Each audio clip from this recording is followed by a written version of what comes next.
हाँ, आप स्टार्ट कर सकते हो। ठीक है, तो इंडियन आर्कटिक बिल लोकसभा में लाई गई है। अ, तो इससे रिलेटेड है। Recently, the government has tabled the Indian Arctic Bill 2022 in Lok Sabha. The draft bill is the first domestic legislation about the Antarctica in India. Need of the bill: India's increasing activities in Antarctica. So, ये India's activities in the region has been increasing. Hence, there is a need for such domestic protocols which can regulate these activities to have sovereign rules and regulations. Due to lack of domestic legislation about the Antarctic in India, Indian expeditions have been circumscribed by international law.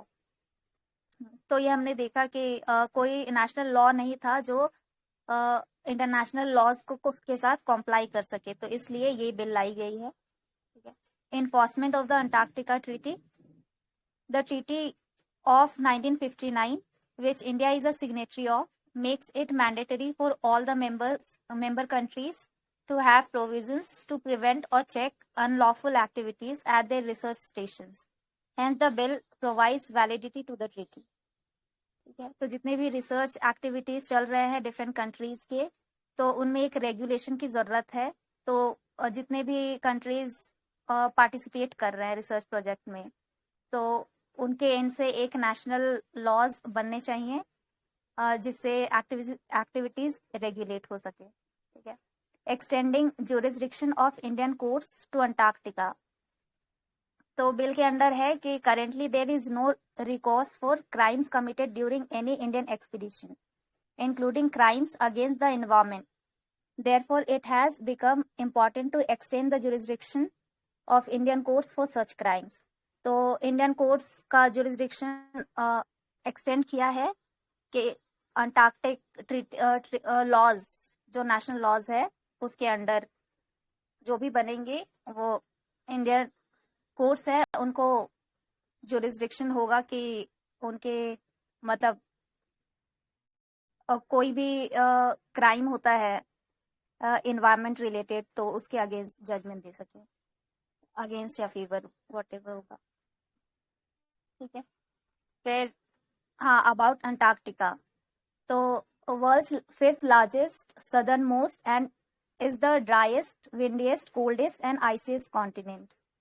It is the world's highest continent with an average elevation of about 7,200 feet, जो 2,200 meters होता है above sea level. तो ये highest continent है world का। Due to cold desert climate, suppose due to cold desert climate, suppose only cold tolerant land plant and plant like organisms. ठीक है। तो Mount Erebus and Deception Island are the two active volcanoes in Antarctica. तो ये prelims के लिए facts है कि Mount Erebus और डिसेप्शन आइलैंड है, ये एक्टिव वॉल्केनोज हैं अंटार्कटिका रीजन के। ठीक है। ये तो वाले रीजन भी रीड आउट कर दो, आई थिंक ये इम्पोर्टेंट है, पूछ सकता है कौन सा सी पड़ रहा है, कौन सा आइस शेल्फ है। हाँ, ठीक है। तो अगर जैसे वर्ल्ड का मैप हम देखते हैं, तो जो एटलस में हम देखते हैं उसके अकॉर्डिंग देखें तो पैसिफिक ओशन इधर ईस्ट में देखते हैं हम, और इधर वेस्ट में हाँ अटलांटिक ओशन, और फिर इस तरफ आता है ईस्टर्न वेस्टर्न पैसिफिक, है ना। वेस्ट में वेस्टर्न पैसिफिक आएगा ना, पेरू वाले रीजन में।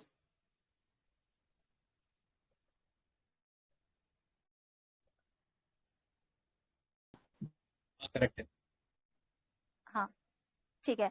तो इस तरफ हम देखेंगे अटलांटिक वाले अटलांटिक ओशन के नीचे, तो ये लार्सन आइस शेल्फ है सबसे ऊपर।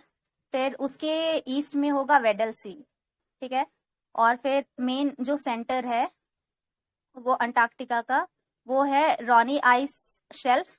और ये साउथ पोल है, ये ज्योग्राफिक साउथ पोल है। ठीक है। मैग्नेटिक साउथ पोल इस तरफ है, नीचे की तरफ। ठीक है। और मैग्नेटिक साउथ पोल ये चेंज होता रहता है, तो इसमें इस तरफ है अभी। रॉस आइस शेल्फ नीचे की तरफ है। ठीक है। तो रॉस, यहाँ रॉस सी भी है, ये वाला रीजन नीचे वाला रीजन होगा। तो ये रॉस सी है, एक वेडल सी आता है, एक लासन आइस शेल्फ आता है, ठीक है, और कुछ हिल्स भी है, ठीक है।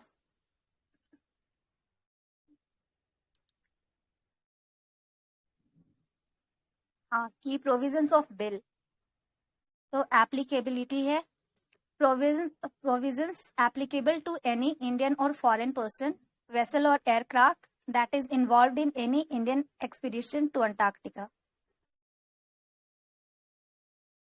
सॉरी, हाँ, तो ये इंडियन और फॉरेन पर्सन जो भी इन्वॉल्व हो इंडियन एक्सपीडिशन से रिलेटेड, तो वो सारे उन सब के लिए ही एप्लीकेबल है, एप्लीकेबल होगा ये जब एक्ट बन जाएगा तब। फिर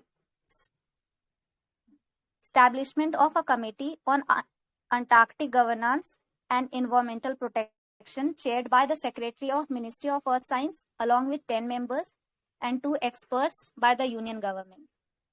तो एक कमेटी होगी जिसमें मिनिस्ट्री ऑफ अर्थ साइंस के जो सेक्रेटरी होंगे वो हेड करेंगे, वो चेयरमैन होंगे, और उनके अलावा 10 मेंबर्स और 2 एक्सपर्ट मेंबर्स होंगे यूनियन गवर्नमेंट से, ठीक है। तो कमिटी क्या क्या काम करेगी वो देख लेते हैं। तो granting permits for various activities, implementing and ensuring compliance of relevant international laws for protection of Antarctic environment. फिर obtaining and reviewing relevant information provided by parties to the treaty, convention and protocol, and negotiating fee charges with other parties for activities in Antarctica. तो ये सारे हैं जितने भी international protocol convention है, इन सब को रिव्यू करेंगी और फिर नेगोशिएट करेंगी फी चार्जेस अदर पार्टीज के साथ।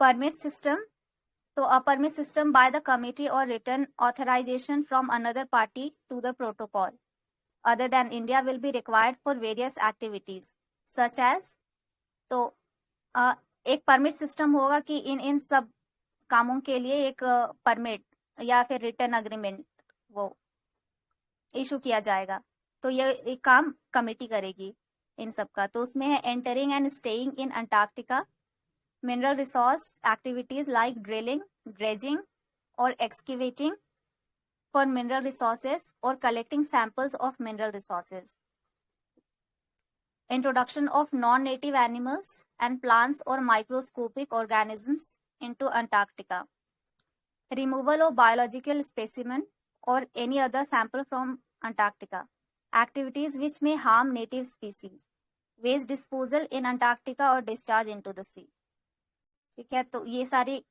काम देखेंगी कमिटी, और फिर कुछ एक्टिविटीज प्रोहिबिटेड होंगे वो सारे देख लेते हैं। इसमें है nuclear explosion, disposal of radioactive waste, introduction of non sterile soil, introduction of specified substances and products, discharge of garbage, plastic or other substance harmful to marine environment in Antarctica, damage, destroy or remove any historic site or monument, possession, sale or offering for sale, trading, transporting, transferring or sending anything that has been obtained by violating provisions of the act.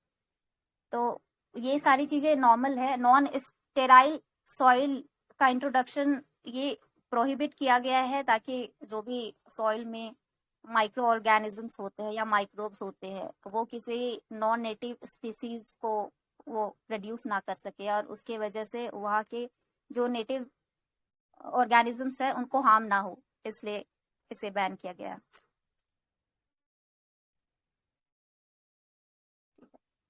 फिर stringent penalties for contravention of its provisions. तो India's other endeavors in Antarctica, तो इसमें पहले Antarctic treaty क्या थी वो देख लेते हैं। तो हाँ, treaty was signed in 1959 and came into force in 1961 after ratification by 12 original members. तो ये कंट्रीज थे जो 12 ओरिजिनल मेंबर्स थे, इनमें Argentina, Australia, Belgium, Chile, France, Japan, New Zealand, Norway, South Africa, USSR, UK और यूएस थे। ठीक है, अभी 54 कंट्रीज हैं जिन्होंने ये ट्रीटी साइन की है, और India joined the treaty in 1983 and soon received consultative status. Objectives of the treaty: to demilitarize Antarctica and to establish it as a zone free of nuclear tests and disposal of radioactive waste, and to ensure that it is used for peaceful purposes only. तो हमने देखा है जितने भी global common space होते हैं वो generally हम कोशिश करते हैं कि वो डीमिलिटराइज जोन हो और ये न्यूक्लियर टेस्ट ये सब प्रोहिबिटेड हो। तो और हमने इसके साथ कल ये भी देखा था कि साउथ ईस्ट एशिया जो आसियान वाला रीजन है वो भी न्यूक्लियर फ्री जोन है, और इसके अलावा सेंट्रल एशिया और एक देखा था शायद, वो मुझे याद नहीं आ रहा है। ठीक है, फिर to promote international scientific cooperation in Antarctica, to set aside disputes over territorial sovereignty. The treaty parties have also negotiated 3 international agreements which govern activities in Antarctica, collectively known as Antarctic Treaty System. तो इसके under 3 agreements हैं। तो पहला है convention for the conservation of Antarctic seals, convention on the conservation of Antarctic marine living resources, और तीसरा है protocol on environmental protection to the Antarctic treaty. तो इनका टाइमलाइन है, पहले का 1972, देन 1980, और फिर थर्ड वाले का जो एनवायरमेंटल प्रोटेक्शन वाला है वो 1991 का है। तो फिर इधर left side, the protocol on environmental protection to the Antarctic treaty. हाँ, तो ये द एनवायरमेंटल प्रोटोकॉल और Madrid protocol enter into force for India in 1998। जो हमने 3 इंटरनेशनल अग्रीमेंट्स देखे थे अंडर अंटार्कटिक ट्रीटी सिस्टम, तो उसमें से एक है ये। तो इंडिया 1998 में ये फोर्स में आया इंडिया के लिए। ठीक है, India is also a member of council of managers of national Antarctic programme, scientific committee of Antarctica research and commission for conservation of Antarctic marine living resources. तो इन 3 जो भी प्रोग्राम्स है उसका मेंबर है इंडिया। तो ये याद रहेगा तो अच्छी बात है। ठीक है, एक होम नैप है, फिर SCAR है, और CCAMLR। फिर India's research stations, Maitri at Schirmacher hills, Bharati at Larsemann hills. ये दोनों अभी ऑपरेटिव हैं, और दक्षिण गंगोत्री ये इनऑपरेटिव है। वेसल्स और अदर यूजेस के लिए किया जाता है, रिसर्च के लिए ये अभी यूज में नहीं है।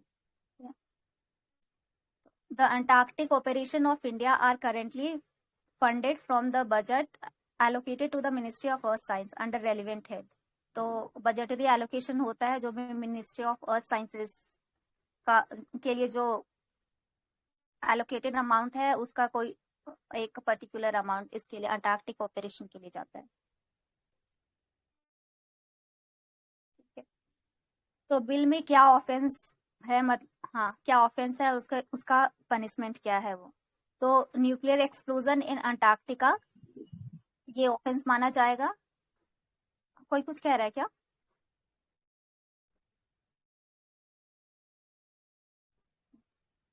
ठीक है, और उसके लिए पनिशमेंट है imprisonment of 20 years which may extend to life imprisonment and a fine of at least rupees 50 crore। ठीक है, और फिर दूसरा है ड्रिलिंग फॉर मिनरल रिसोर्सेज और इंट्रोड्यूसिंग नॉन नेटिव एनिमल्स और plants in Antarctica without a permit. तो ये मिनरल रिसोर्सेज की ड्रिलिंग और फिर नॉन नेटिव एनिमल्स और प्लांट्स इनका इंट्रोडक्शन, ये सारी चीजें भी बिना परमिशन के ये भी ऑफेंस माना जाएगा इसे। और इसके लिए है imprisonment up to 7 years and a fine between 10 lakh to 50 lakh. फिर ये कोर्ट्स का क्या प्रोविजन है, तो session court to try punishable offences. तो ये सेंट्रल गवर्नमेंट में नोटिफाई वन और more session courts to be the designated court and specify its territorial jurisdiction to try offences punishable under the bill. तो ये central government को power है, वो central government कोई भी कोर्ट्स को डेजिग्नेट कर सकता है कि जो भी अंटार्कटिक लॉज के अंडर जो भी ऑफेंसेस हो रहे हैं वो किस कोर्ट्स के पास जाएंगे। ठीक है। अदर प्रोविजंस है constitution of the Antarctic fund to be applied towards the welfare of Antarctic research work and protection of Antarctic environment. तो एक फंड बनाया जाएगा अंटार्कटिक फंड के नाम से, और जो भी वेलफेयर प्रोग्राम्स है, जो भी रिसर्च वर्क्स चलेंगे अंटार्कटिक रिलेटेड, तो ये फंड उसमें यूज आएगा। दूसरा है grant of special permit for commercial fishing in Antarctica by applying to the secretariat of the commission for the conservation of Antarctic marine living resources through the committee. तो ये जो हमने थर्ड इंटरनेशनल वो treaty में जो agreement देखा था, third international agreement, तो उसके अंडर जो सेक्रेटेरिएट है वो स्पेशल परमिट ग्रांट करेगी कॉमर्शियल फिशिंग के लिए अंटार्कटिक रीजन में। ठीक है। फिर specifies duties and liabilities of operator in case of environmental emergency. ठीक है। फिर establishment of waste classification system and waste management plan. तो उस पूरे एरिया को साफ सुथरा रखना है, यही अपना ऑब्जेक्टिव है।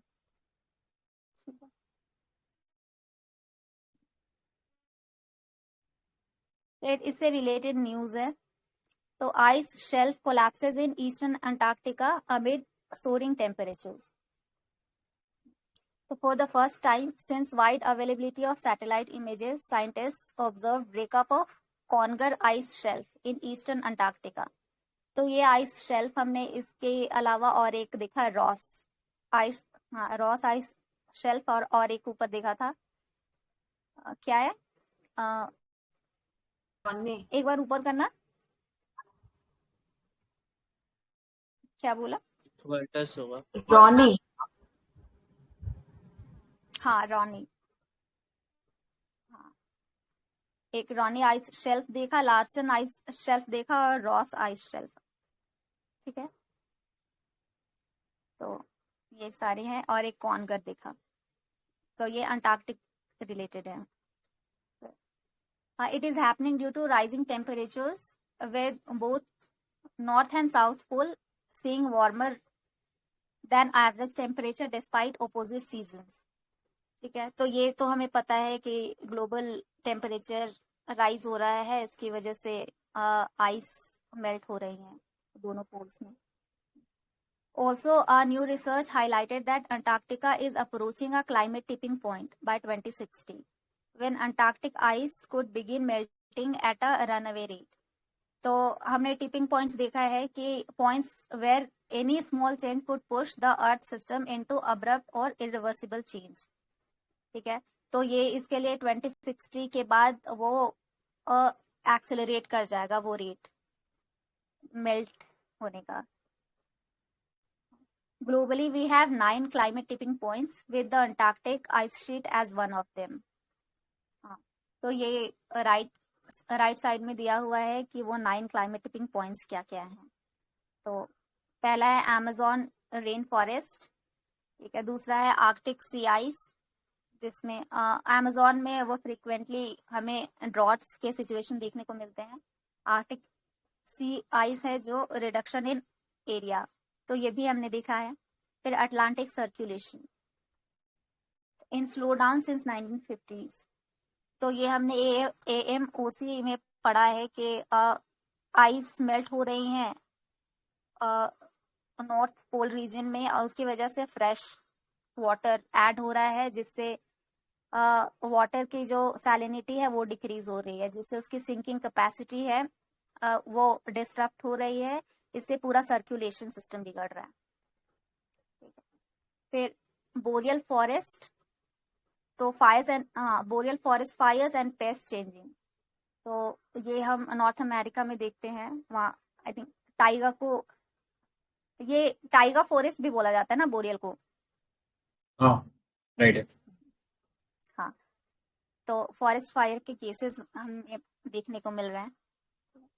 कोरल रीफ्स है लार्ज स्केल डाई ऑफ, तो ये हमने ऑस्ट्रेलिया के केस में देखा है कि बहुत इसका रेट, कोरल ब्लीचिंग का रेट बढ़ रहा है और इससे बहुत अफेक्ट पड़ा है ऑस्ट्रेलिया में।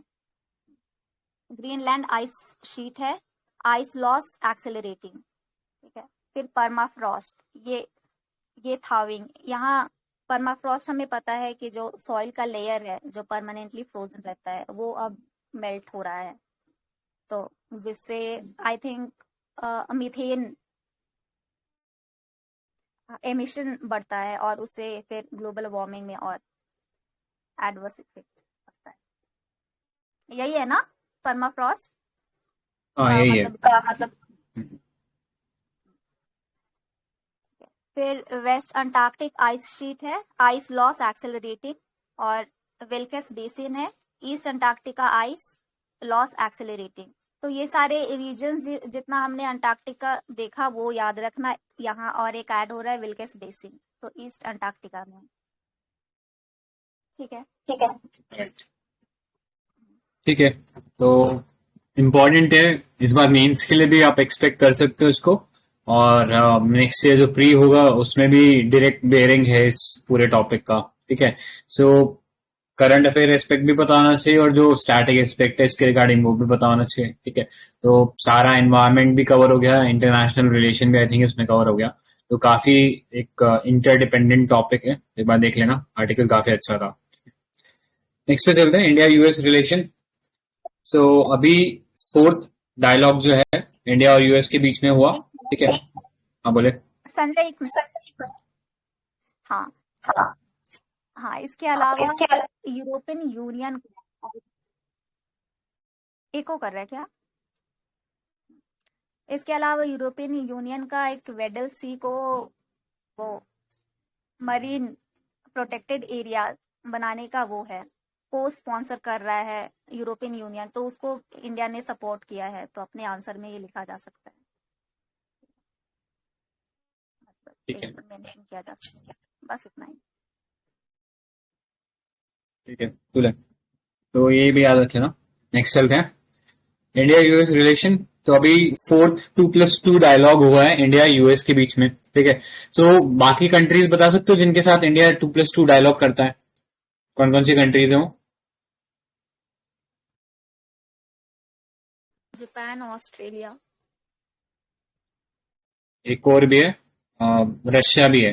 ठीक है, सो टोटल 4 कंट्रीज है जिनके साथ ये 2+2 डायलॉग होता है, यूएस, ऑस्ट्रेलिया, जापान, रशिया। ठीक है, और ये 2+2 का मतलब क्या है, तो यहाँ इंडिया के जो फॉरेन और डिफेंस मिनिस्टर है और उनके जो कॉरेस्पॉन्डिंग काउंटर पार्ट्स हैं उस कंट्री के, वो आपस में आके मीट करते हैं। तो एक तरह का स्ट्रैटेजिक और एक सिक्योरिटी डायलॉग होता है। ठीक है, सो इस लेवल पे अगर किसी कंट्री के साथ ये डायलॉग हो रहा है तो इससे पता लगता है कि स्ट्रैटेजिक रिलेशन है दो कंट्रीज के बीच में। ठीक है, सो इसके अलावा और भी थोड़ी छोटी मोटी चीजें करें जो हमारे एग्जाम पॉइंट ऑफ व्यू से इंपॉर्टेंट नहीं है। ठीक है, जैसे इंडो पैसिफिक आर्मी के चीफ कॉन्फ्रेंस होगी, Indo Pacific army management seminar होगा। ठीक है, तो ये बहुत छोटी छोटी डिटेल्स है जो कि हमारे एग्जाम पॉइंट ऑफ व्यू से इंपॉर्टेंट नहीं है। Next, they have announced the conclusion of memorandum of understanding on space situational awareness। तो ये एक स्पेस रिलेटेड एक एग्रीमेंट है जिसको अभी हम आगे देखेंगे थोड़ी देर में। अभी बस इतना याद रख लो कि एक एमओयू साइन हुआ है स्पेस सिचुएशनल अवेयरनेस को लेके। ठीक है, नेक्स्ट, दोनों कंट्रीज ने अपना जो वर्किंग है या कोऑपरेशन है उसको भी एक्सपैंड करेंगे on projects which was supported by US add supported covid learning exchange virtual platform. ठीक है, सो यूएस एड एक इंडिया और यूएस का एक एनजीओ कह सकते हो। ठीक है, जो या गवर्नमेंट इनिशिएटिव है जो कि डेवलपमेंट प्रोजेक्ट्स को फाइनेंस करता है। ठीक है, सो अगेन एक कुछ खास डिटेल नहीं है, बस पता होना चाहिए कि ऐसा ऐसा है। नेक्स्ट, इंडिया और यूएस रिलेशन की बात कर लेते हैं। सो ये वाला जो लाइन है ये एक स्टैंडर्ड इंट्रो के तौर पे यूज किया जा सकता है इंडिया यूएस का रिलेशनशिप आ जाए तो। ठीक है, so India and US enjoy a comprehensive global strategic partnership covering almost all areas of human endeavor, driven by democratic value, convergence of interest on range of issue, and vibrant people to people connect. ठीक है. So इतने सारे value loaded terms है इसके अंदर कि आप उसको और कंट्रीज के रिलेशन के साथ भी लिंक कर सकते हो. बस ये याद रखना, comprehensive global geo strategic partnership, तो ये बहुत लिमिटेड कंट्रीज के साथ ही है, और जिनमें से एक यूएस है. ठीक है. सो याद रख लेना. आगे देखते हैं क्या क्या ये जो 3 एस्पेक्ट पड़े. एक तो डेमोक्रेटिक वैल्यू इस सेंस में कि दोनों कंट्रीज डेमोक्रेसी हैं. एक दुनिया की ओल्डेस्ट डेमोक्रेसी है और एक दुनिया की लार्जेस्ट डेमोक्रेसी है, तो उस सेंस में दोनों के बीच में शेयर डेमोक्रेटिक वैल्यू है. दूसरा कन्वर्जेंस है बहुत सारे इश्यूज में, और फिर तीसरा है large vibrant people to people connect, तो हम आगे देखेंगे कैसे है वो चीज. ठीक है. सो रिलेशन इंडिया और यूएस के बीच में हमेशा एक स्मूथ रिलेशन नहीं रहा था. इनिशियली देयर वाज काफी बिटरनेस थी दोनों कंट्रीज के रिलेशन के अंदर, because of India's stand of non alignment. ठीक है. इंडिया का नॉन अलाइनमेंट का पॉलिसी था, जिसको एक्चुअली परसीव किया जाता था यूएस के द्वारा एज प्रो सोवियत. ठीक है. और सोवियत वाले उसको परसीव करते थे प्रो अमेरिकन. ठीक है. सो इंडिया दोनों तरफ से मार खाया था उसके अंदर, मतलब दोनों तरफ से उसको एक नेगेटिव बैकलैश मिल रहा था. ठीक है. क्योंकि ना तो वो यूएस की साइड जा रहा था और ना वो यूएसएसआर की साइड जा रहा था. ठीक है. सो नॉन अलाइनमेंट की वजह से नुकसान हुआ था. दूसरा, यूएस और पाक का अलायंस बन गया था, क्योंकि इंडिया ने पहले रिलेशन डेवलप किए नहीं, और पाकिस्तान के साथ जब रिलेशन डेवलप कर दिए तो एक अलायंस फॉर्म हो गया था. तो उस सेंस में बिटरनेस रही काफी समय तक. सो ये बिटरनेस धीरे धीरे कम हुई और हमारे रिलेशन इंक्रीज हुए after the end of cold war, जो कि जब यूएसएसआर डिसइंटीग्रेट होता है तब वो कोल्ड वॉर खत्म हो जाता है इन 1991. ठीक है. तो वहां पे वो डिसइंटीग्रेशन होता है और यहाँ से रिलेशन जो इम्प्रूव करने लगते हैं. दूसरा, इंडिया एलपीजी रिफॉर्म्स भी लेके आता है. ठीक है. सो एक स्मूथ रिलेशनशिप चल रहा होता है, लेकिन एक हॉल्ट आता है इन 1998. तो कोई बता सकता है ये हॉल्ट किस लिए आया था? Why was this halt in the relationship? Pokhran. Correct. तो पोखरण हम लोगों ने टेस्ट किया था. ऑपरेशन का नाम था मिशन शक्ति. इससे पहले इंदिरा गांधी के अंदर किया था, तो उसका नाम था स्माइलिंग बुद्धा. ठीक है. याद रखना. तो ये बॉम्ब जो था, न्यूक्लियर बॉम्ब टेस्ट किया था हमने अटल बिहारी वाजपेयी के अंदर, एंड उसके बाद यूएस ने बहुत सारे सैंक्शन लगा दिए थे इंडिया के ऊपर. लेकिन स्टिल के इंडिया का एक स्टैचर जो था वो ग्लोबल लेवल पे राइज कर रहा था रेगुलरली. इंडिया एक इकोनॉमिक पावर भी बन के उभर रहा था, जिसके चलते इंडिया और यूएस के रिलेशन बहुत सारे और रीजन्स के अंदर कन्वर्ज कर रहे थे. ठीक है. अब वो कन्वर्ज किस किस सेंस में करते हैं?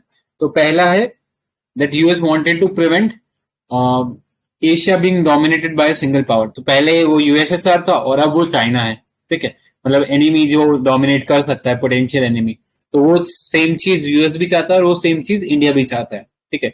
India doesn't want any super power in its backyard. ठीक है. जो कि हेजिमन बन जाए, मतलब सुपर पावर नहीं, हेजिमन बोल सकते हैं कि अपने बैकयार्ड में कोई हेजिमन नहीं चाहता. ठीक है. जो कि उसको डिक्टेट करे. Next, eliminating the threat posed by state sponsors of terrorism. ठीक है. सो ये हम सबको पता है 9/11 एक मेजर इंसिडेंट था, जिसके बाद में यूएस ने एक वॉर ऑन टेररिज्म डिक्लेयर कर दिया था. ठीक है. और India has been a country that has been affected by terrorism. ठीक है. तो इस सेंस में दोनों के इंटरेस्ट कन्वर्ज करते हैं. Next, arresting the further spread of weapon of mass destruction. ठीक है.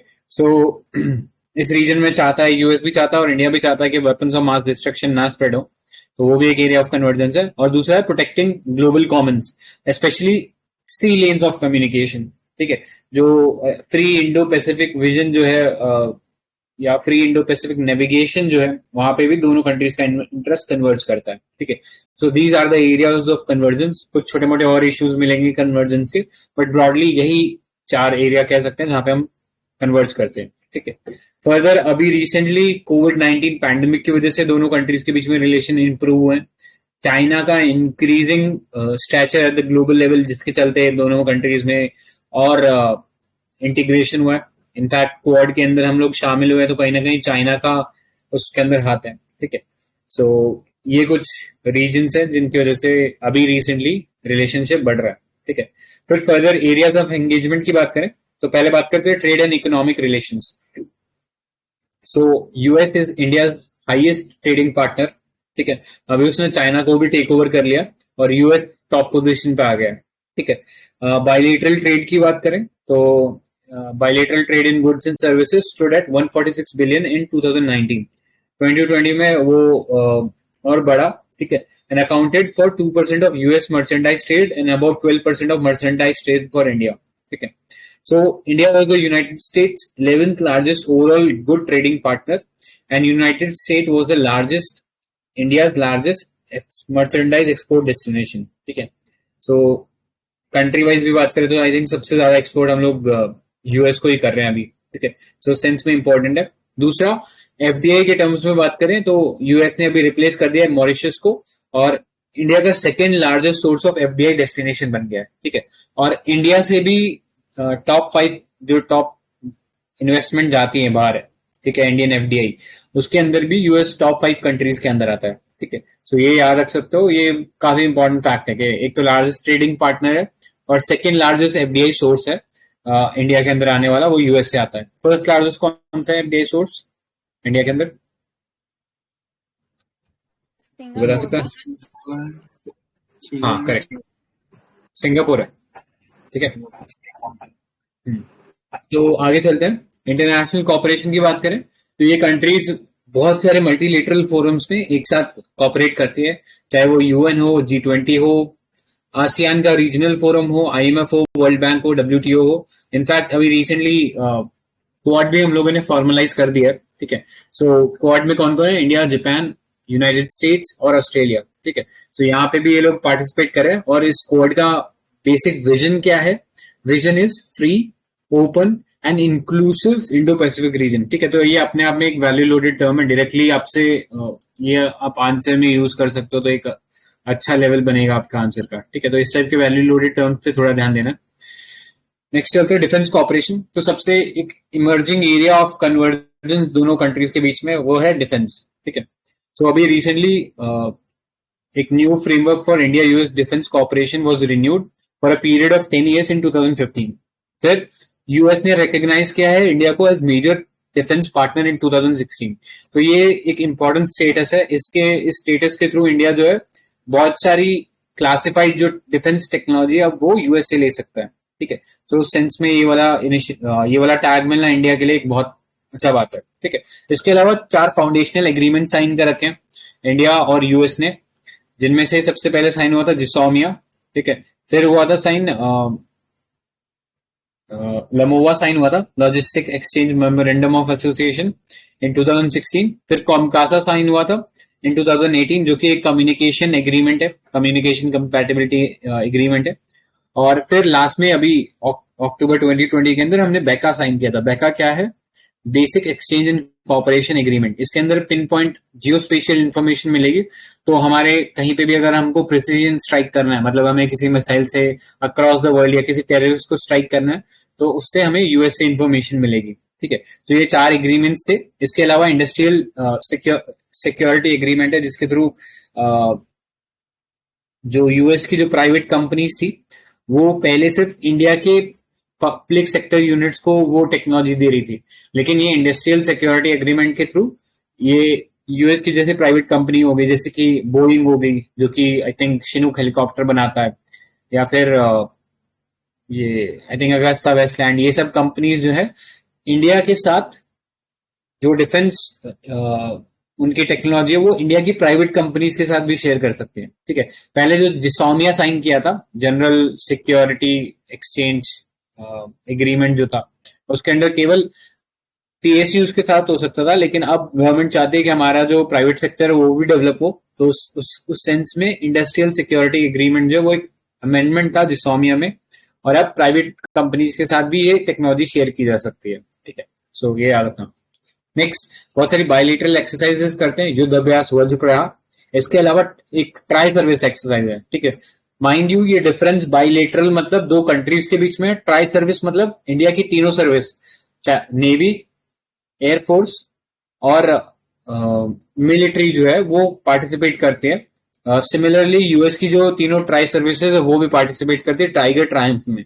तो टाइगर ट्रायम्फ एक HADR एक्सरसाइज है. HADR मतलब humanitarian assistance and disaster relief exercise. तो कहीं पे भी ऐसा कोई डिजास्टर हो जाता है जहां, या फिर कोई रिलीफ प्रोवाइड करनी है, तो उसका प्रैक्टिस करते हैं बेसिकली, ठीक है, तो ट्राई सर्विसेज इस सेंस में है। इसके अलावा क्वाड के अंदर हम एक नेवल एक्सरसाइज भी करते हैं विच इज कॉल्ड मालाबार, ठीक है, वो नेवल एक्सरसाइज है, तो ये याद रखना। तो ये हम कह सकते हैं मिलिट्री एक्सरसाइज है। इसके अलावा स्पेस एंड टेक्नोलॉजी और स्पेस कॉपरेशन में भी काफी इंडिया और इन दोनों कंट्रीज के बीच में एक रिलेशन जो है काफी डेवलप हो रहा है, ठीक है। So India US technology cooperation agreement was signed in 2005 and उसके बाद से दोनों कंट्रीज के बीच में स्पेस टेक और साइंस एंड टेक के अंदर जो रिलेशन है वो इंक्रीज करता जा रहा है। इनफैक्ट इसरो और नासा मिलकर एक ऑपरेशन या एक मिशन लॉन्च करने वाले कॉल्ड एज निसार। तो निसार क्या है? एन फॉर नासा है, आई फॉर इसरो है, और एसएआर मतलब सिंथेटिक अपर्चर रेडार, ठीक है। तो ये सिंथेटिक अपर्चर रेडार ये काफी हाई प्रोफाइल एक मिशन है। तो ये मिशन 2022 के अंदर लॉन्च होगा और ये थोड़ा सा इंपॉर्टेंट है इस सेंस में कि ये इंडिया से ही लॉन्च हो रहा है, ठीक है।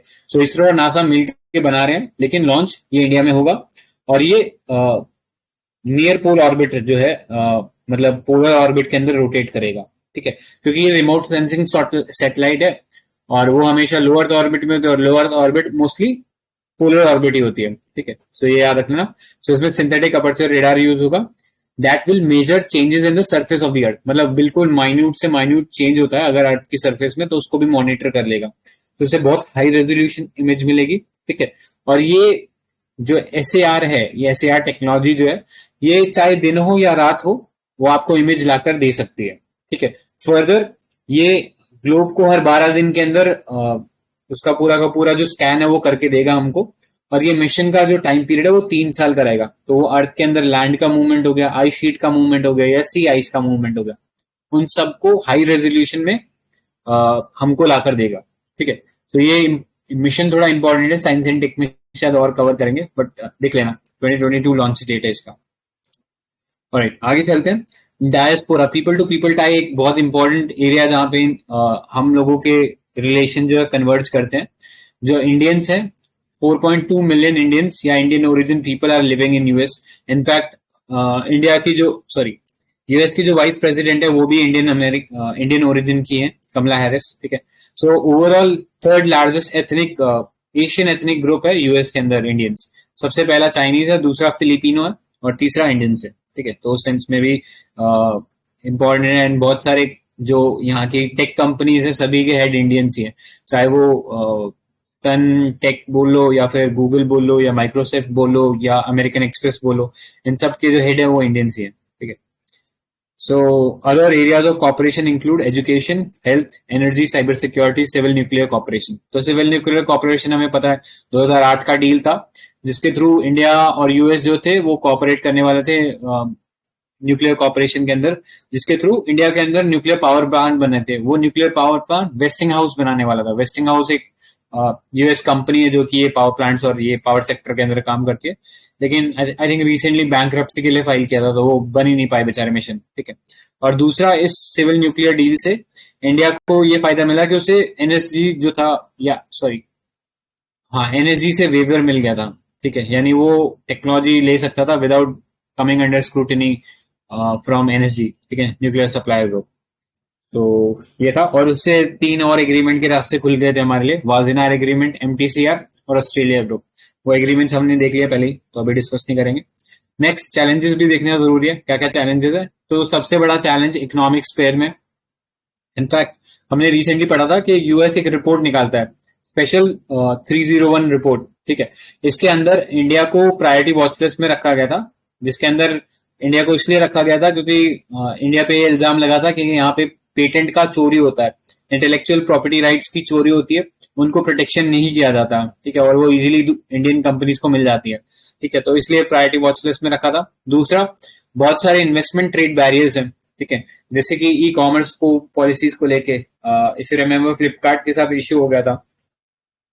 फ्लिपकार्ट का जो पेरेंट कंपनी है वो वॉलमार्ट है, ठीक है, जो कि एक यूएस लेड एमएनसी है, ठीक है। सो उसका जब इन्वेस्टमेंट करा था तो कुछ इश्यूज हो गए थे, तो वो भी एक एरिया ऑफ चैलेंज है।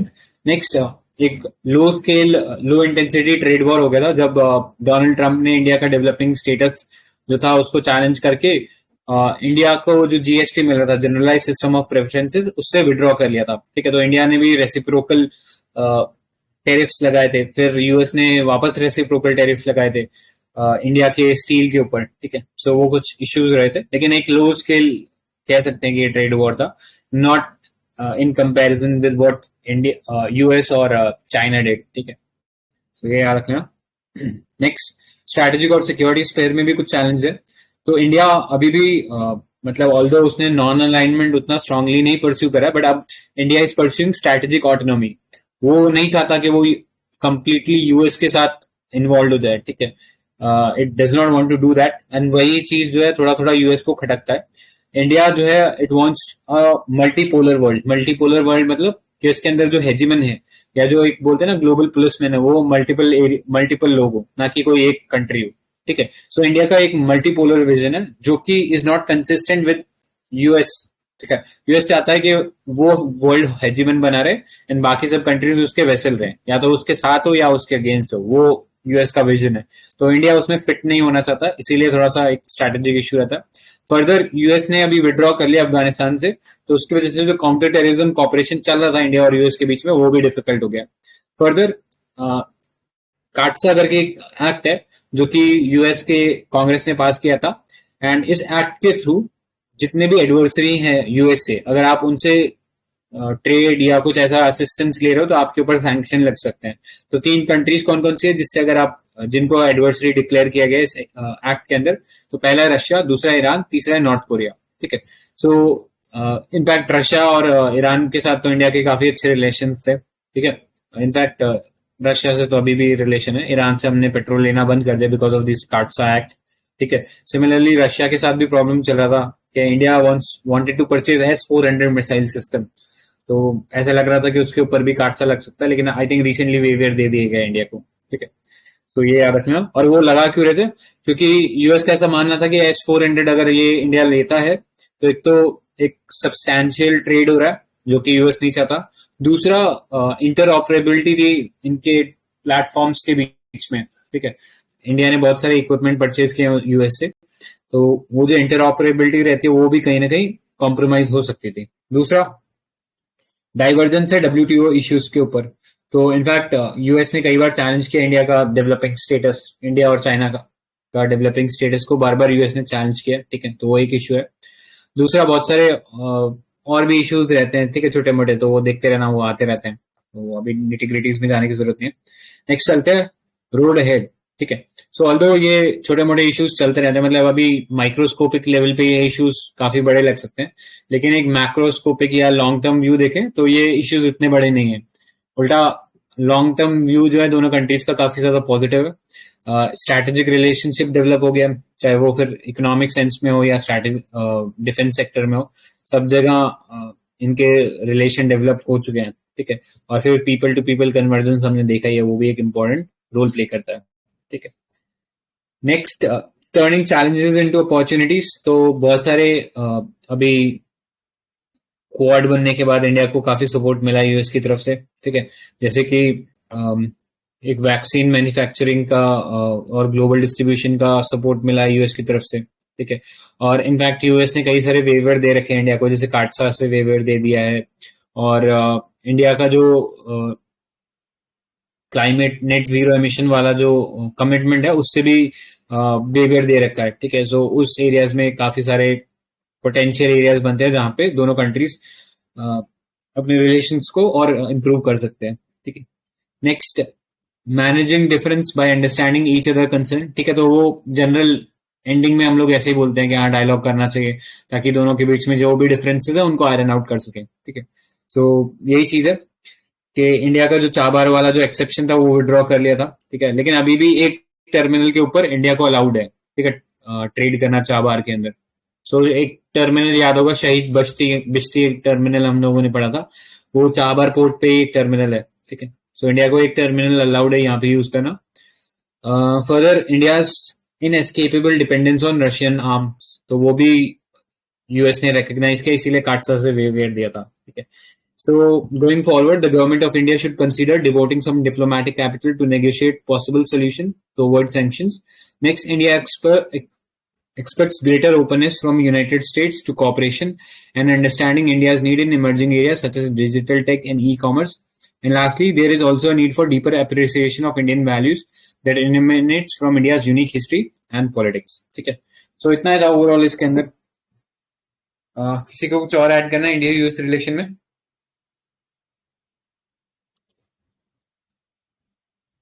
एनीवन?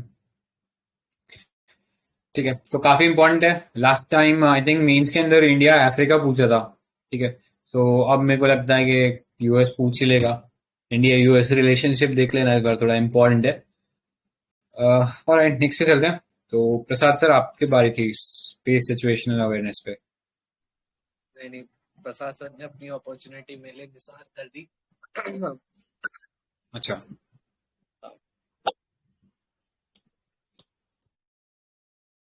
ठीक है. तो एसएसए को लेके ये किसी भी पर्टिकुलर कंट्री से एसोसिएटेड नहीं है. पहली बात है ना, स्पेस सिचुएशन अवेयरनेस हर कंट्री चलाती है. इसका फोकस ये रहता है कॉस्मिक ऑब्जेक्ट्स, सिंपली इंटरस्पेशियल में जो भी ऑब्जेक्ट्स फ्लाई कर रहे हैं, रेड सैटेलाइट हो, डेब्री हो या स्टार प्लैनेट, ये सारी चीजें हो, तो उनको आइडेंटिफाई करना. एंड सेकेंड, उनका लोकेशन, उनकी टैगिंग कर पाना. राइट, तो इस पर्टिकुलर दो एम को लेके जो प्रोग्राम चलता है उसको जनरली स्पेस सिचुएशन अवेयरनेस बोलते हैं. अब अभी क्या बैकग्राउंड है, तो बैकग्राउंड ये है that it has become an important hinge in the India-US relations. So SSA क्या है, दो चीजों के ऊपर, first identifying the object and second locating those object, predicting their future positions. So importance of SSA for India. एक minute, components पढ़ना नहीं, components तो ठीक ठाक से है, ज्यादा खास है. इसको जाए अपन सीधे चलते इंपॉर्टेंस पे. तो पहला ये है तो ensure security of space assets. So ऐसे रहेगा, लॉजिकल है, जितनी चीजें डिटेक्ट हो पाएगी उतना ही ज्यादा चांसेस है अपनी अपनी जो प्रॉपर्टी है उसको बचाने का. Right, so collision avoidance, prediction, monitoring of threats as well as satellite anomaly detection. This would be ensuring our safety of our space assets. ठीक है. Second, space superiority. रादर इसको विजिलेंस कर देना, स्पेस विजिलेंस. राइट, हम superiority वगैरह कुछ भी नहीं. Okay, so it helps in providing information regarding adversaries activities in space, detection of adversary counter space activities, missile launches, etc., which will enable decision maker to gain and maintain space superiority. ठीक है. अगला, dramatic rise in number of space objects. So अलग अलग private organisation number of satellites launch करते हैं. Right, Tesla एक बार में से एक अपना वो स्टारलिंक के नाम पे अराउंड 800 सैटेलाइट्स लॉन्च कर रही है to put a communication in place. So इस तरह की जो एक्टिविटीज है उसका प्राइवेट प्लेयर्स खास करके पार्टिसिपेशन से there has been a dramatic rise in number of space objects from outside. Even in India we are launching various sat such as Kalam sat etcetera. तो उसी को लेके ऐसे रहेगा, we would be having a better vigilance, better outlook on where the object is, और again collision avoidance, threat monitoring, ये सारी चीजें हमारी better improve हो पाएगी. ठीक है. So अभी threat क्या है space assets के? So there are three categories of threats. पहला है natural. So जो space weather है, solar waves निकल रही है, solar जो भी हो रहा है, ठीक है, कॉस्मिक एक्टिविटी, तो स्पेस वेदर हो गया, impact of materials and asteroid हो गया, ये हो गया नेचुरल. सेकंड हुआ accidental. This is when again आपका जो लोकेशन टैगिंग था, जो लोकेशन प्रिसिशन था, वो बहुत ही बुरा था. ठीक है, तो किसी एक कंट्री का भी अगर रहा और उसने अपने असेट को सही से मॉनिटर नहीं करा, तो उस केस में there would be an accident. So second threat is accidental and third is intentional. Intentional is where adversary या so-called friends come in the play. So they will be using jamming such as GPS, radar or communication satellite or low and high altitude ASAT weapons. Right? हमारा जैसे हमने mission शक्ति के तहत एक वो बनाया. Our aim is to target the debris which is in lower Earth orbit. While other countries जिनके पास ASAT capabilities है, they may be targeting our satellites to put our capabilities in back right. फिर है manoeuvrable satellites and then directed energy weapons. So अभी तक SSA को लेके क्या हुआ है? अगेन एसएसए एक ऑब्जेक्टिव है, राइट? Every country runs. तो इंडिया के स्पेसिफिक क्या हुआ है? First, ISRO has set up a directorate of space situation awareness and management, 2019 में सेट करा था। इसका ऑब्जेक्टिव है to identify the important space assets और फिर उससे रिलेटेड जितना भी स्पेस डेब्री है और जो अलग अलग उसको थ्रेट्स होने वाले हैं उससे प्रिवेंट करने के लिए, राइट? सो पहला है directorate of space situation awareness and management. Second is a control centre established eight Bangalore, control centre that is completely dedicated for SSA. ज्यादा कुछ नहीं इसमें। अगले पॉइंट पे चलते हैं। ठीक है, वो अब उसी कंट्रोल सेंटर की एक्टिविटीज लेके रखी है कि कैसे मॉनिटरिंग होगी। Second, tracking data of inactive satellites and enable research activities. अगर next we have a Netra project. So Netra project जो इसरो ने लॉन्च करा है, it is about an early warning system in space to detect debris and other hazards to Indian satellites. ठीक है, and then we have a global cooperation objective. हमारा ऐसे से होगा, so we will be able to guide other players, right? Right now, more than 80 countries are trying to establish themselves in space sector.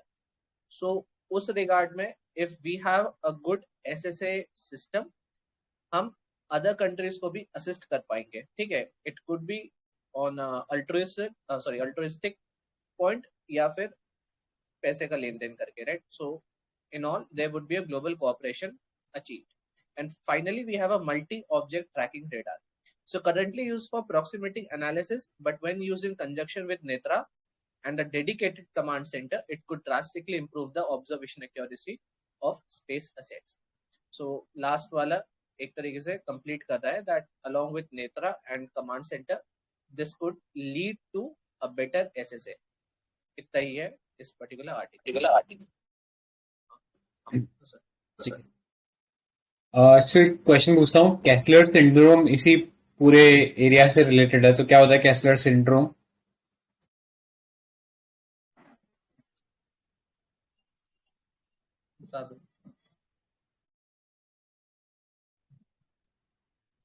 Alright, so Kessler syndrome कुछ नहीं है, ये एक cascading effect होता है। सपोज कोई स्पेस डेब्री है और वो हमारे ऑर्बिट में घूम रहा है, ठीक है? सो वो हो सकता है कि वो किसी स्पेस सैटेलाइट से जाके टकरा जाए और फिर मतलब एक स्पेस डेब्री था और फिर वो एक्सपोनेंशियल राइज हो जाए स्पेस डेब्री का। मतलब वो एक सैटेलाइट में टकराएगा और टुकड़े बनेंगे, फिर वो और टुकड़े आगे जाके और टुकड़ों में और स्पेस ऑब्जेक्ट से टकराएंगे, ऐसे करके हजारों पीसेस बनते जाएंगे और ये एक्सपोनेंशियल होगा। तो ये एक कैस्केडिंग इफेक्ट है जिससे कि स्पेस डेब्री एक्सपोनेंशियली राइज हो सकता है। ठीक है, तो इसलिए काफी डेंजरस होता है हमारे जो स्पेस सैटेलाइट्स है। पहले ये चीज इंश्योर की जाती है कि जहां भी स्पेस सैटेलाइट लॉन्च होने वाला है, क्या वहां पे कोई स्पेस डेब्री तो नहीं है या घूम के तो नहीं आ जाएगा वहां पे। तो स्पेस सिचुएशनल अवेयरनेस हमें ये कैसलर सिंड्रोम को अवॉइड करने में ही हेल्प करेगा। ठीक है, तो इतना ही था। वो मूवी थी ना ग्रेविटी, जो इसको ऑस्कर मिला था। हाँ, ग्रेविटी। आपको भी इसी पे थी। बेसिक कैसलर ने तो बोला था कि लाइक अलग अलग लॉस रहते, तो उसका लॉ ये था कि एक पर्टिकुलर टाइम पे इतना डेब्री हो जाएगा we would be seeing stars in even daylight. So उसका मतलब ये था कि डेब्री अच्छा खासा बढ़ता जा रहा है। सो ग्रेविटी 2013 में आई थी, जॉर्ज क्लूनी की movie. It's based on this particular object हो गया ना, कैसा ऐसे देखना हो राइट, ठीक है, आगे चलते हैं। इंडिया जापान रिलेशन तो के साथ आई थिंक आप ही करो ना।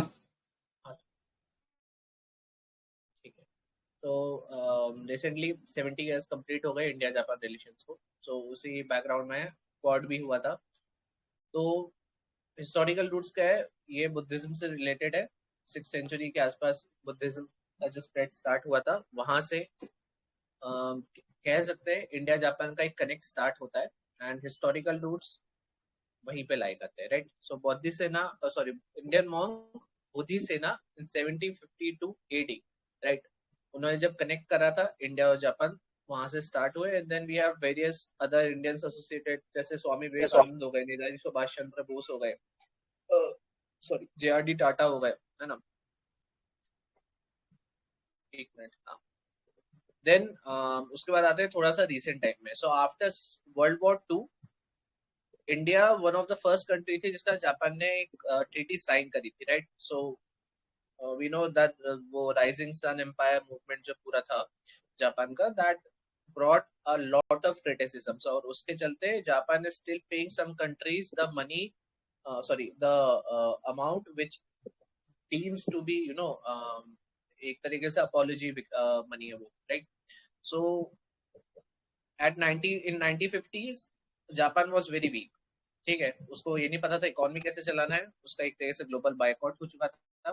सो उस चलते हुए 1952 India was the first country जिसके साथ उसका डिप्लोमेटिक कनेक्ट हुआ।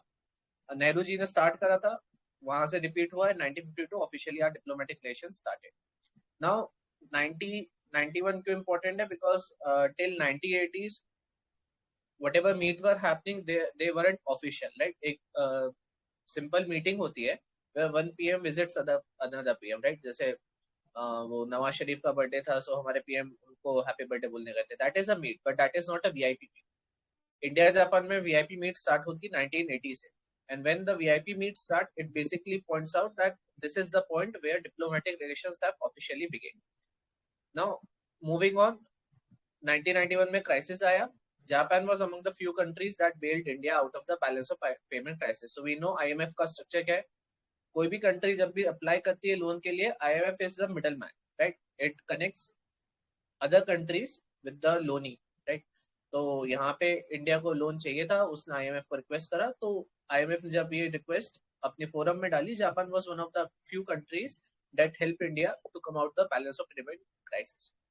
मूविंग ऑन, इन 2000 हमने रीइनवोग्रेट करा, एक ग्लोबल पार्टनरशिप हुई। उसके बाद 2006 तक there was a movement, and in 2006 finally India updated the Japan relationship into strategic and global partnership. इसका मतलब ये है कि now we are भाई भाई और international forum. 2014 with the change of government, now our bilateral relationship went to special strategic and global partnership.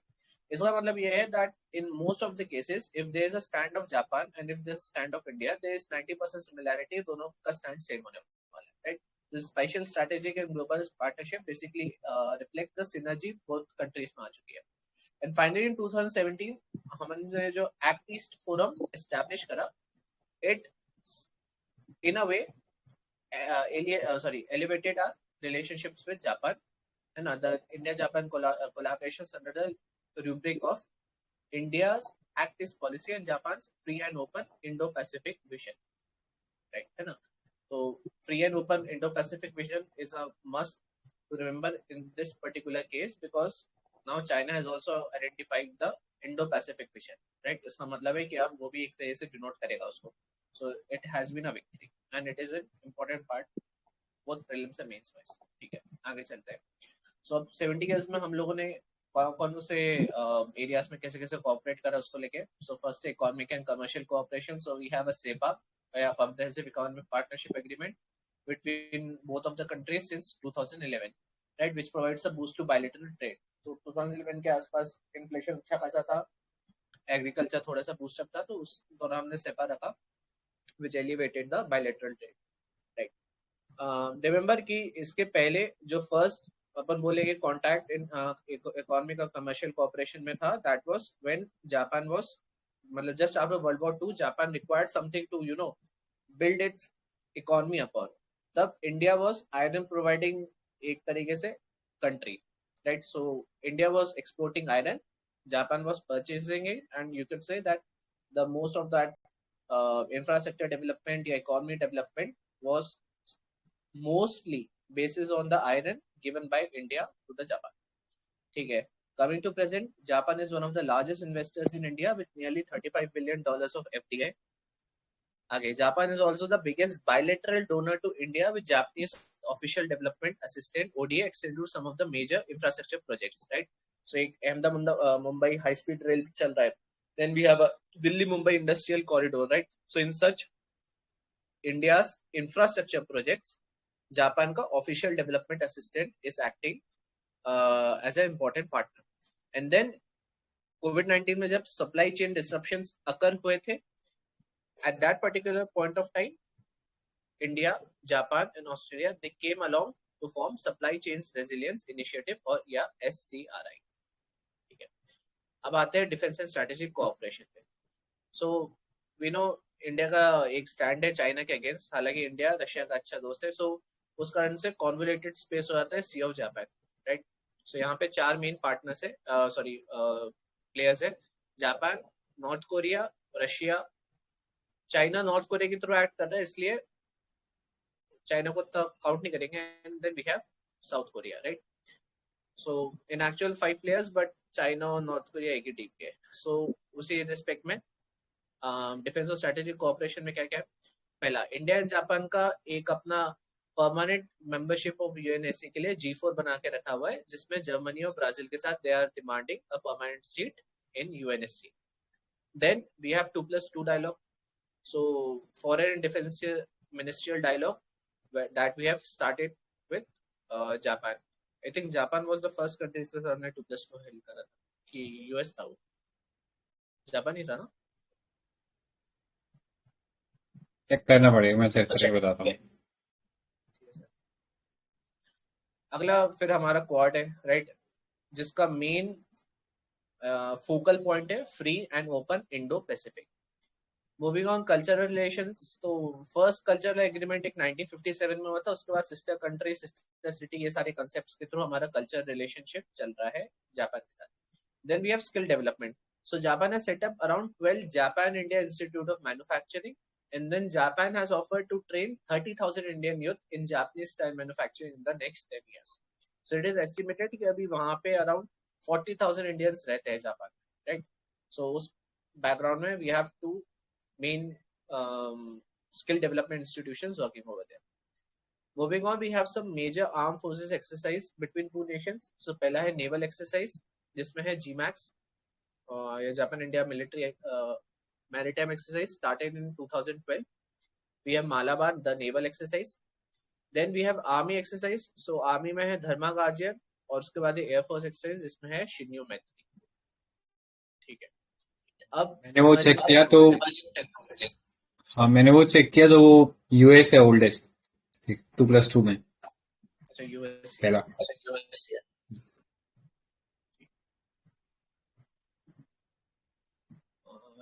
हाँ, फिर है cooperation frontier and emerging technologies. So nuclear energy में after laughing Buddha, sorry smiling Buddha, जो sanctions हो गए थे India पे, तो वो सैंक्शंस अलग अलग कंट्रीज के थ्रू थे, but India was able to purchase uranium from various countries, और not in official capacity. Official capacity का मतलब है कि एक पर्टिकुलर अमाउंट से ज्यादा नहीं ले रहा था, तो उस कारण से छोटे छोटे अमाउंट में ले रहा था. But in 2017 finally both nations came to sign an agreement for cooperation in the peaceful usage of nuclear energy. इसके 3 पॉइंट है. पहला, enhance cooperation energy security and clean energy, मतलब यहाँ पे टेक्नोलॉजी ट्रांसफर ऐसी चीजें होती है. Second, to commission global nuclear reactors with Japanese parts, right. So इसमें हम सीधे सीधे इंपोर्ट कर रहे हैं, है ना. इस जापानीज पार्ट में they were also including the uranium from Japan, या फिर जो ऑस्ट्रेलिया से जापान ऑस्ट्रेलिया से खरीद के इंडिया को दे रहा था. And third, to support India's claim for NSG membership. Then we have space cooperation. So in 2019, the first India-Japan space dialogue was organized for bilateral cooperation space. So presently, ISRO or JAXA are working on a joint lunar polar operation exploration mission, LUPEX. And then we have a LUPEX का ही है part, lander and rover mission, जो कि moon के south pole में जाएगा around 2020. Moving on, we have India Japan digital partnership. So ये focus करता है आईसीटी पे. देन इमर्जिंग टेक्नोलॉजीज में, सो एमई पहले अपना खुद का एक इनिशिएटिव लॉन्च करी.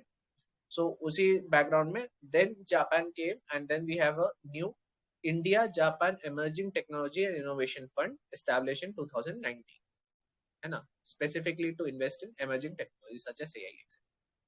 अब चैलेंजेस क्या आ जाते हैं. So पहला है limited success of SEPA. So despite elimination of tariffs over 90% of Japan imports and 97% of Indian imports by SEPA in 2011, the trade between two nations has grown marginally from $13.1 billion to $17.6 billion. So in 9 years on account of inflation बोल लो या फिर depreciation बोल लो, उस हिसाब से देखा है. So the growth in the trade is very very marginal.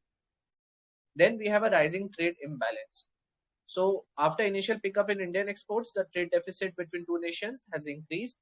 So Japan is exporting about 12.7 billion, right? And this is basically reflection of all the advancement, yeah, all the growth in the trade between these two countries. The higher minimum standard on everything in Japan further acts as entry barrier for Indian companies, reducing the dynamism in investment. So phytosanitary measures तो हमें पता है.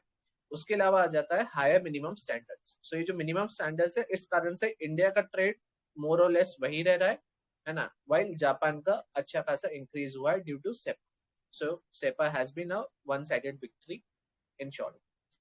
Moving on, we have differences on cross border data flow. ठीक है. सो data localisation को लेके जो India का लॉ पास हुआ है, राइट, और जो आरबीआई नए नए नॉर्म्स निकालता है, this somehow collides with other countries sovereignty, और जापान भी उससे डिफरेंट नहीं है. सो ओसाका ट्रैक जो जापान अलग अलग G20 नेशंस के साथ प्रपोज करना चाहता है on standardisation of cross border data flow, वो कहीं ना कहीं इंडिया के डेटा लोकलाइजेशन के साथ डायरेक्ट कोलाइड करता है, राइट. सो एक वो बैरियर है इन दोनों के रिलेशन में. And finally there is a no concrete achievement by Asia Africa growth corridor. So we know China का one belt one road initiative था, तो उसके बैकग्राउंड में इंडिया ने जापान के साथ एक Asia Africa growth corridor launch करा है, AAJC, इन 2016. हाउएवर बहुत ज्यादा उसका इम्पैक्ट आया नहीं है, उससे ज्यादा इन्वेस्टमेंट लिया नहीं गया है. ठीक है. इसके अलावा एक आईपी इशू बहुत रहता है, राइट. सो इंडिया तो खैर किसी भी अच्छी कंट्री में आप लिख ही सकते हो, जैसे यूएस हो गया या रशिया हो गया, right. So whichever countries which have higher economy than India mention the IP issue, है ना. So IP issue तो almost universal इंडिया के लिए. Now way forward. So कुछ खास नहीं दिया इन्होंने, सिंपल सा है. पहला, special strategic and global partnership develop होना चाहिए, दैट इज सेपा. अभी क्या है, नेगेटिव लिस्ट पे काम कर रहा है, राइट. सो नेगेटिव लिस्ट का मतलब क्या रहता है, that you only put some items in the list जिसके ऊपर ट्रेड बैरियर्स रहेंगे, उसके अलावा जितने भी आइटम्स है उनके ऊपर नो ट्रेड बैरियर्स, राइट. सो वो होता है negative list. So this particular suggestion is saying that आपने नेगेटिव लिस्ट तो बना लिया, अब उसको इम्प्रूव करो. ठीक है. अब एक आप यूनियन की तरफ अपने कदम बढ़ाओ. How? By establishing a special strategic and global partnership. ठीक है. और वो जो आपने एस्टैब्लिश करा है, अब उसको रिफॉर्म करो या उसको यूज करो to drive new spirit in the relationship between India and Japan. जो वैल्यूज है जो अंडरलाई करेंगे इन दोनों की पार्टनरशिप में, those must be trust and democracy and also disaster resilience. And the partnership between two nations allow opportunities to overtake others and go beyond bilateral relations for global benefits of India-Japan relationship.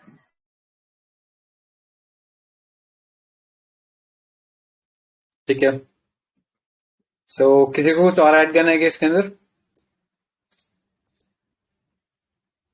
Commercial corporation में economic and commercial corporation वाला जो था, तो जो western freight corridor है उसमें Japan ना,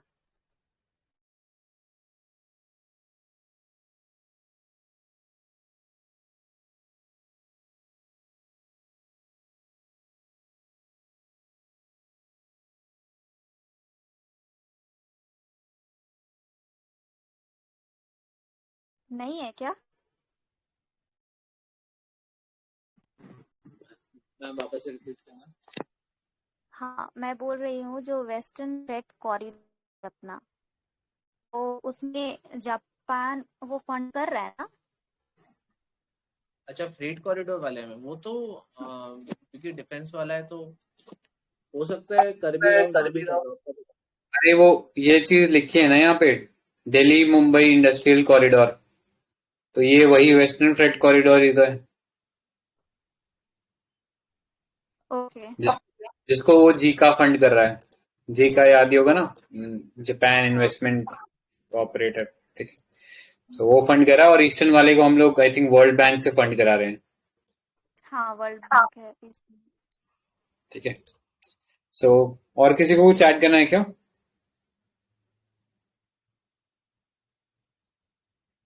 ठीक है, तो आज के लिए आई थिंक इतना ही था। कल का टॉपिक एक बार डिवाइड कर लेते हैं।